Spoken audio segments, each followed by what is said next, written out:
चॅनलवरती आपल्या सर्वांचं स्वागत. आपण पाहत आहात बिग टीव्ही मराठी. मी तृप्ती कदम. पाहूया आजच्या ठळक घडामोडी. कारण जर एखाद्या माणसाचा 4 दिवस बसला आणि त्याची काही दखल जर शासन दरबारी होत नसेल तर आज बंद आहे, उद्या रस्ता रोको होईल, पायी काय आणि पुढचा मार्ग होईल, त्याची दखल शासनाने घ्यायची आहे. यातल्या किमान 50-60% मागण्या ह्या शासन दरबारी आहेत, पण त्या मागण्या मान्य करायचं काम त्याचे स्थानिक आमदारांनी, प्रांतांनी, तहसीलदारांनी आणि कलेक्टर साहेबांनी करावं. त्यासाठी आम्ही 4 दिवसांना बसलोय. पण हे लोक अजून देखील इथं आपल्या इथं आणले, म्हणजे 1,20,000 लोक आपल्या इथं आहेत आणि यासाठी एक माणूस पण इथं येत नाही. खंत आहे आपल्याला. लिंगायत समाज एक होत नाही, एक होणार नाही, तुझ्या कुटुंब जाणार तसं त्यांना वाटायला आलंय. प्रत्येकाला वाटायला आता लिंगायत समाज कोण चालणार नाही, इथं जातील. आज एक दिवस उपास बसला, उद्या ती काय तर होईल, त्याला समजावून सांगू आणि हे जातील घरला. पण असं कदाचित तुम्ही समजू नका, असं कदाचित समजू नका. लिंगायत समाजाचा एक झालेला आहे आणि सागर कोरेंच्या पाठीशी पूर्णपणे भक्कमपणे समाज उभारलाय. कुठल्याही पक्षाचा इथं परिणाम नाहीये. आणि माझी एक विनंती आहे, सर्व पक्षाच्या लोकांना विनंती आहे, ज्यांना ज्यांना वाटतंय की लिंगायत समाजाच्या मागण्या मान्य व्हाव्या आणि लिंगायत समाजाला न्याय मिळावा, तर त्यांनी इथं आमच्या इथं येऊन उपोषणाला बसावं. किमान दिवसातून 2 तास तरी आपण त्यांनी इथं मला खर्च द्यावं. आता आमच्या नगराध्यक्षांनी विचारलं, मी आता 3 वेळा आलो, तुम्हाला काय किंमतच जात नाही.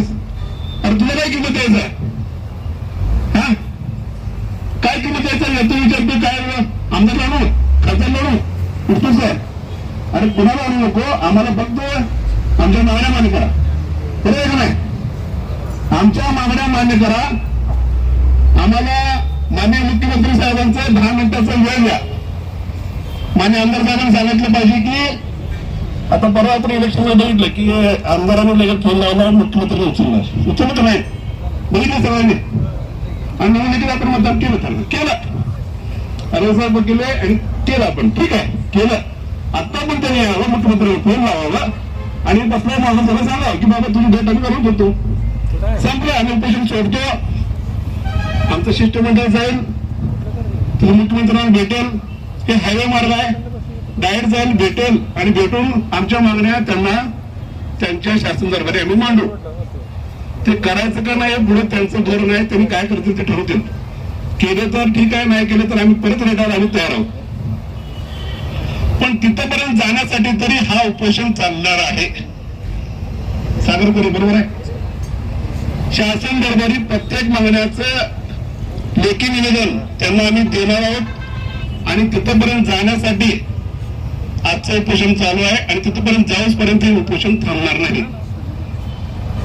सर्वांनी हीच मागणी रेटून धरायची आहे आणि यातल्या जास्तीत जास्त मागण्या मान्य झाल्यावर सर्व लिंगायत समाज बांधवांनी तो येऊन सर्वांनी ओपिनियन देऊन सर्व पक्षांच्या लोकांनी यायचं आहे. सर्वांनी म्हणायला पाहिजे की बाबा हा ठीक आहे, आता आपण इथं थांबूया आणि सगळ्यांना म्हणून पुढच्या निर्णयाला जाऊया. त्याच वेळी सागर सगळ्यांचं ऐकून उपोषण सोडेल. हे काल रात्री सर्वांनी मिळून ठरवलेला विषय. तर जोपर्यंत यातल्या बहुतांश मागण्याचं मान घेण्याचं पत्र शासन दरबारीचं आम्हाला मिळत नाही, त्यानंतर मुख्यमंत्री साहेबांचं वेळ मिळत नाही, तोपर्यंत हा उपोषणाचा कार्यक्रम चालू असणार आहे. तर इथे